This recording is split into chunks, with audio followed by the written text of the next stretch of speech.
जय माता दी दोस्तों। 9 फरवरी और 10 फरवरी का दिन सिंह राशि के लोगों के लिए कैसा होने वाला है। चलिए इन 2 दिनों के तिथि, नक्षत्र और योग के बारे में सबसे पहले बात करते हैं।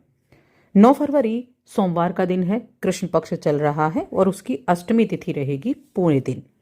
चंद्रमा आज तुला राशि से निकलकर वृश्चिक राशि में प्रवेश करेंगे और विशाखा नक्षत्र में रहेंगे। देखिए, चंद्रमा जो है वो वृषभ राशि में तो उच्च के होते हैं, बहुत अच्छी अवस्था होती है। वृश्चिक राशि में वो नीच के होते हैं, तो कहीं ना कहीं मेंटल प्रेशर रहता है। अब योग क्या बनेंगे, तो योग बनेगा वृद्धि नाम का और ध्रुव नाम का। वहीं 10 फरवरी की बात की जाए तो ये दिन मंगलवार का है और कृष्ण पक्ष की नवमी तिथि पूरा दिन है। चंद्रमा वृश्चिक राशि में ही रहने वाले हैं और ध्रुव नाम का योग बनाएंगे, अनुराधा नक्षत्र में रहेंगे। इसके अलावा और कई योग पहले से बने ही हुए हैं, जैसे जो लक्ष्मी नारायण योग है, बुध और शुक्र की युति से, और त्रिग्रही योग भी बना हुआ है। तो इन योगों का प्रभाव भी आपको देखने को मिलने वाला है। अब इनके चलिए प्रभाव के बारे में हम विस्तार से जान लेते हैं। दोनों दिनों की एक साथ बात करेंगे। ये राशिफल चंद्र राशि पर आधारित है। सिंह राशि की मैं बात कर रही हूँ। सिंह राशि के जातकों के लिए अगर स्वास्थ्य के लिए देखा जाए तो स्वास्थ्य के हिसाब से ये दिन अच्छा है, क्योंकि चंद्रमा आपके 12वें घर के स्वामी हैं और आपके तीसरे भाव में थे, तीसरे से चौथे भाव में जाएंगे। 12वें घर का स्वामी तीसरे से चौथे भाव में जाएगा, तो हेल्थ के मामले में जो दिन की शुरुआत होगी आपके 9 फरवरी से, वो अच्छी होने वाली है। इसके अलावा ये देखिए, जो चौथा घर है ना, चौथा घर किन चीज़ों का है? चौथे घर में जाकर चंद्रमा नीच के हो रहे हैं, और चौथा घर वैसे कालपुरुष की कुंडली में चंद्रमा का अपना घर होता है, तो उतना ज़्यादा मैं कहूँगी आपको स्ट्रेस वगैरह नहीं देखने को मिलेगा। चौथा घर आपके भूमि का, भवन का, आपके परिवार का है, आपके सुख सुविधाओं का है, इन चीज़ों का, लग्जरियस चीज़ों का घर चौथा घर कहा जाता है। तो थोड़ा सा उन चीज़ों को लेकर मन में थोड़ा ऐसा तो रहेगा कि अब सोच विचार करते रहें, लेकिन वैसे टेंशन वाला माहौल उतना ज़्यादा नहीं रहेगा। तो स्वास्थ्य की हमने बात की, स्वास्थ्य अच्छा है, और अगर आप किसी चीज़ के एडिक्टेड हैं तो आपको उसके लिए आपको छोड़ना पड़ेगा उसको, अगर आप अपने स्वास्थ्य को अच्छा रखना चाहते हैं। अल्कोहल वगैरह हो गया, तो ऐसी चीज़ों को आपको थोड़ा सा उसको कंट्रोल करना होगा। अब देखिए किन लोगों को बहुत ज़्यादा लाभ होने वाला है। कोई कमीशन से जुड़ा हुआ आप काम करते हैं, रॉयल्टी से जुड़ा हुआ आप काम करते हैं, तो बहुत बड़े फायदे का योग आपके लिए बना हुआ है। आप कुछ अच्छी डील कर सकते हैं जिससे आपको प्रॉफिट देखने को मिलेगा।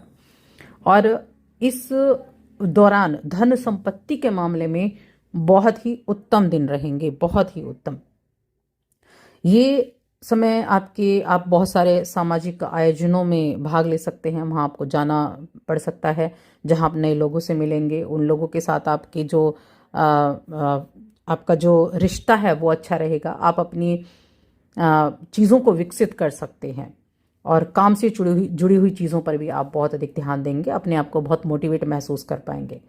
आप उन लोगों के साथ आनंद ले पाएंगे जिनके साथ मिलकर आपको बहुत खुशी हो रही है, जिन्हें आप प्रेम करते हैं, उनके साथ मिलकर भी आपको बहुत अच्छा लगेगा। आपके दोस्त हो गए, आपका परिवार हो गया, आपके जानने वाले हो गए, तो आप काफ़ी ज़्यादा मोटिवेट खुद को महसूस करते हुए दिखाई देंगे।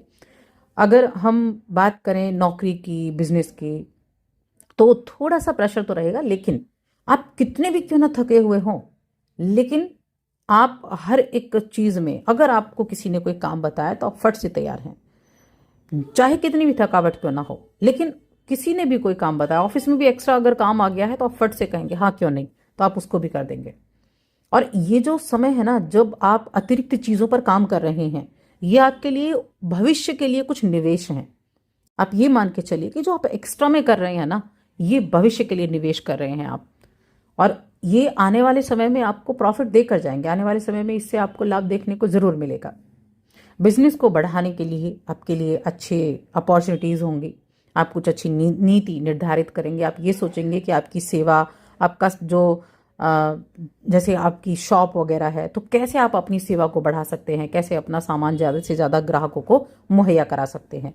इस पर सोच विचार ज़रूर करें। ग्राहकों के साथ अपना जो बिहेवियर है ना, उसको बहुत अच्छे से रखें।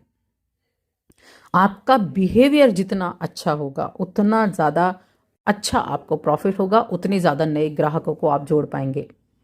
तो इसीलिए इन चीज़ों पर आपको फोकस करना होगा, किस तरह से आप अपने काम को दूसरों के आगे पहुंचा सकते हैं। तो सारे विकल्पों पर ध्यान दें, अपनी पहुंच बढ़ाइए और बनाइए, और फिर लंबे समय तक आपको इसका लाभ दिखाई देगा। थोड़ा वक्त जरूर लग सकता है, लेकिन लाभ उसका जरूर आपको दिखाई देगा। आप वर्क फ्रॉम होम की स्थिति में बैठे हैं तो आपका बहुत अच्छा दिन बीतने वाला है, जो वर्क फ्रॉम होम के उसमें है, या हो सकता है आप इन 2 दिनों में वर्क फ्रॉम होम की कंडीशन में रहें। तो आपका जो फैमिली में जो दिन है वो काफ़ी अच्छा बीतने वाला है। फुर्सत के क्षण भी होंगे, और फुर्सत के क्षण में कई नए काम करने के बारे में भी आप सोच विचार कर सकते हैं। देखिए, कई बार हम किसी परेशानी में होते हैं और हंसी में वो खनक नहीं होती, मुस्कान भी बेईमानी होती है।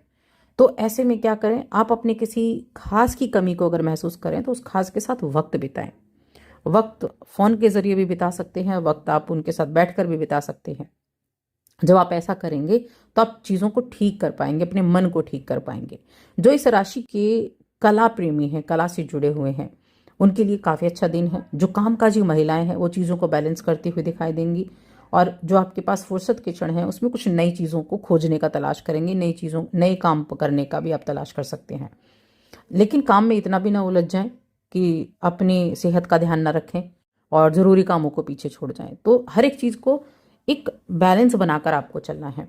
लंबे समय से आपके ऊपर अगर काम का प्रेशर चल रहा था और वैवाहिक जीवन के लिए कठिनाई खड़ी हो रही थी, तो उन शिकायतों को दूर करने का वक्त आ गया है।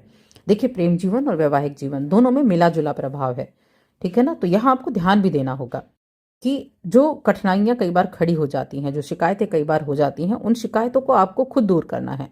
कैसे दूर करना है? तो वार्तालाप करके दूर करना है। क्योंकि जब आप अपने पार्टनर के साथ दूरियां बनाना शुरू कर देते हैं तो वो दूरियां बढ़ती जाती हैं, उनको आप जब तक कम नहीं करेंगे। आप पेशेंस के साथ 4-5 दिन काम कीजिए और देखिए आपका रिश्ता अच्छा हो जाएगा। अब कभी भी हवाई कल्पनाओं में ना उड़कर यथार्थ से हमेशा जुड़े रहें। सपने देखें, कल्पनाशील भी रहें, कल्पनाएं भी रखें, लेकिन ऐसी कल्पना ना रखें कि बस कल्पना ही में ही जीते रहें। उनको असली जामा पहनाने का भी काम करें। परिवार में जुड़कर, अगर आप सोचते हैं कि आप बाहर जाकर काम करना चाहते हैं, आप विदेश में जाकर काम करना चाहते हैं, आप बड़े मोटिवेट हैं इस चीज़ को लेकर, तो उस चीज़ को फुलफिल करने के लिए आपको प्रयास करना पड़ेगा, शुरुआत कहीं से करनी पड़ेगी। और जब आप पहला कदम नहीं उठाएंगे तो आप आगे भी नहीं चल पाएंगे। तो इसीलिए जो सपने आप देख रहे हैं, जिन कामों को आप करना चाहते हैं, उसके लिए पहला कदम आपको उठाना होगा। देखिए, चौथे घर में बैठकर चंद्रमा 10वें भाव को देखेंगे, और 10वां भाव आपके करियर का है, तो आपके कर्म का है। तो अपने कामों के प्रति आप चिंतित रहेंगे।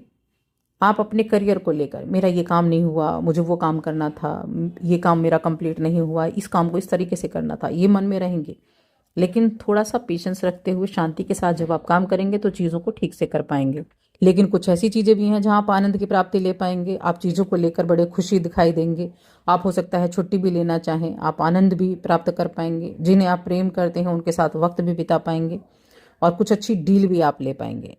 देखिए, जब आप थके हुए होने के बावजूद चीज़ों को सुनकर उन पर रिएक्ट कर सकते हैं, उन कामों को कर सकते हैं, तो आप हर एक काम के लिए बने हुए हैं। आप हर एक काम को पूर्ण रूप से कर सकते हैं। स्टूडेंट्स के लिए ये समय ठीक ठाक रहेगा, अच्छा रहेगा। तो देखिए, जितना अधिक मोटिवेट होकर और पॉजिटिव माइंड के साथ अपने दिनों को बिताएंगे ना, उतने ज़्यादा अच्छे रिजल्ट भी आपको देखने को मिलेंगे। आप जब दिन की शुरुआत करेंगे, इन दोनों दिनों में कोई भी साधु मिलता है, गुरु मिलता है, उनका आशीर्वाद जरूर प्राप्त करें और उनको कुछ ना कुछ जरूर दें। मैं ये नहीं कह रही हूँ बहुत बड़ा आपको कुछ देना है, कुछ ना कुछ आप जरूर दें, चाहे खाना दे दें तो ये आप जरूर दें। और साथ ही चैनल को सब्सक्राइब कर लें।